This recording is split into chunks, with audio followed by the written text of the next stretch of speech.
سلام بچه‌ها جون. امروز میخوام که کار با پرایمر رو بهتون بگم. بچه‌ها پرایمر و لاک سنگ پایه آب خیلی شبیه همه، ولی یه مقدار این سفیدتره.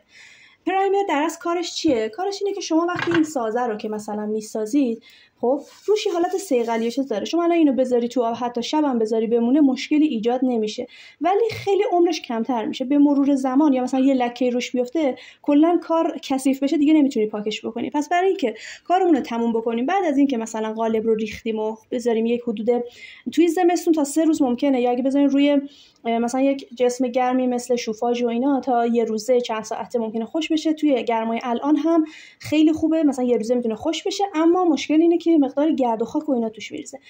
گرد و خاکش و اینا رو مواظب باشیم روی سازه گرد و خاک نداشته باشه. بعد شروع کنید به پرایمر زدن. پرایمر یه سری محفظه هایی که داخل این هستش، خب، و باعث میشه آب بهش نفوذ بکنه، کثیف بشه یا اینا، یه جور زیرکاره. روش پرایمر رو میزنیم، اون محفظه ها رو میگیره و یه سطح کامل صافه میده. اگر مستقیم روی این کار مثلا لاک سنگ بزنید، برای لاک سنگ پای آب مشکلی نداره، ولی باز حجم زیادتری از لاک سنگ رو استفاده میکنه، به لحاظ قیمتی برامون نمیصرفه. ولی پای تینر رو بخواید لاک سنگ بزنید یا مثلا رنگ بزنید، رنگ‌های اکریلیک، خیلی حالا این سازه که خودش رگه داره، اگه سفید بزنیم و بخوایم روش رنگ بکنیم مثل اینا، باعث میشه که رنگ زیادی استفاده بکنه یا لاک سنگ خیلی بیشتری ببره و بهتر اینه که یک زیرسازی داشته باشیم با پرایمر. حالا برای این کار پرایمر رو که از بازار خریدیم، خیلی ها میگن که اگر مثلا نیا کنین غلظتشو،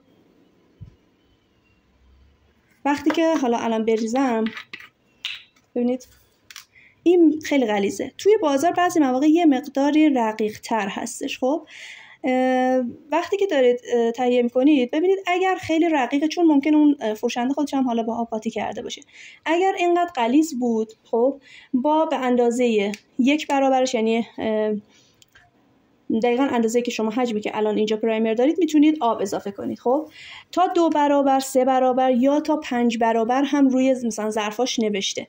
اما هر چی شما بیشتر توش آب بریزید، خب رقیق تر بشه، نیازه که تعداد دفعات بیشتری اینو دوباره پرایمر بزنید.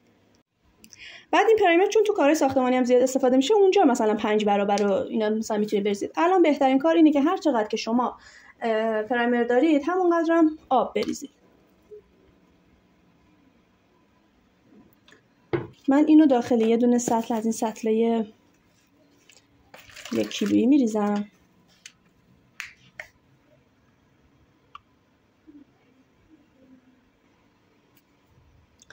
خب حالا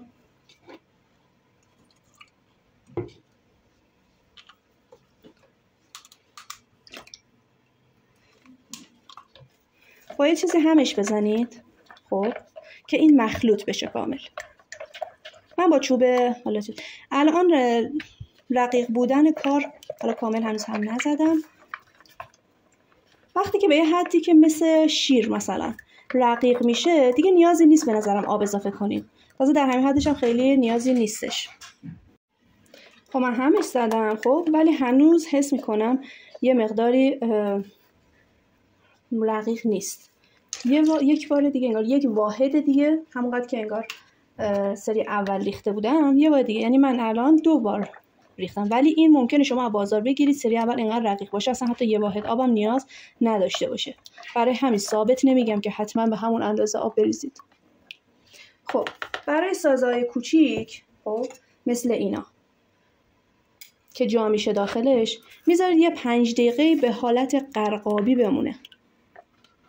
5 دقیقه حالا زیاده، 2-3 دقیقه بذارید بمونه. خب برای اینکه بخواد خوش بشه بچه‌ها، من از اینا استفاده میکنم. حالا بزرگترش هم هست، ظرفای چرا؟ چون این هوا رو کامل رد میکنه. ما بعد از اینکه قرقابیش کردیم، خب برای خوش شدنش بین 4 ساعت حالا تو تابستون تا 6 ساعت تا 24 ساعت، هرچی تایم بهش بدین به خوردش بره بهتره. میذاریم خوش بشه. 1-2 باری هم وقتی مثلا 1 ساعت بعدش بیاین یه تکونش بدین که این قسمتایی که میچسبه کلا جابجا بشه، نچسبه به خود این ظرف. روی سطحتون هم حتما یک پلاستیک بذارید که چون اینا چسبنده است و میچسبه به زمین. خب برای سینیا که خیلی جا نمیشه، یا مثلا من یه مقداری از این استفاده میکنم، میتونید بریزید روی سازتون.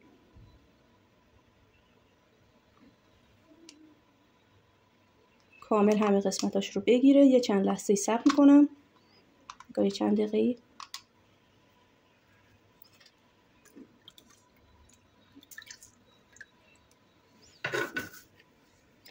حالا این سازه تقریبا میتونم مثلا داخل این یه مقداری بچرخونمش. خب ولی برای سینی بزرگتر میتونید از قلممو استفاده بکنید.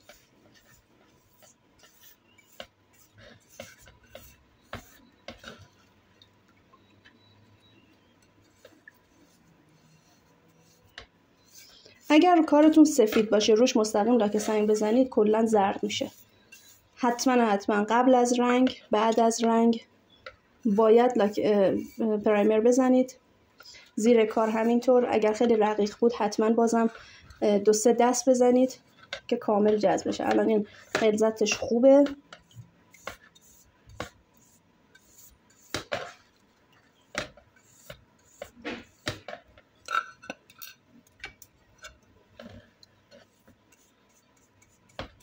کامل بزنید که اگر 1% یه قسمتش نخوره، بعد که لاک سنگ میزنید داخل رنگش نفوذ میکنه و این قسمتش خراب میشه.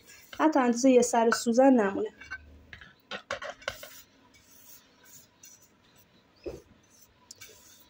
خب بچه ها اینو فقط باید بذارید، تایمش هم گفتم حدود 6 ساعتی تا یه روز کاملا بذارید خوش بشه. بعد روش لاک سنگ رو اجرا میکنیم.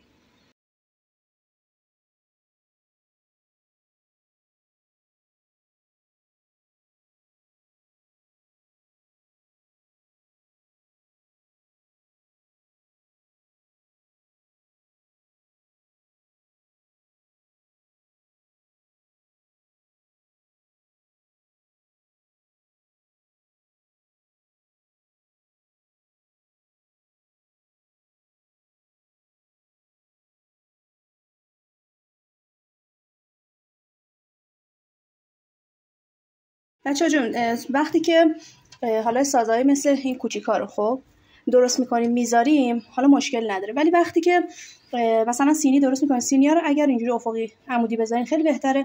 ولی یه تیکه های از انگار پرایمر جمع میشه. اینا رو بهتره که با دستمال یا هرچی اینو بگیرید، به خاطر اینکه این تیکه همون حالتی خوش میشه، بعد روی سطح صاف و صیقلی نمیشه.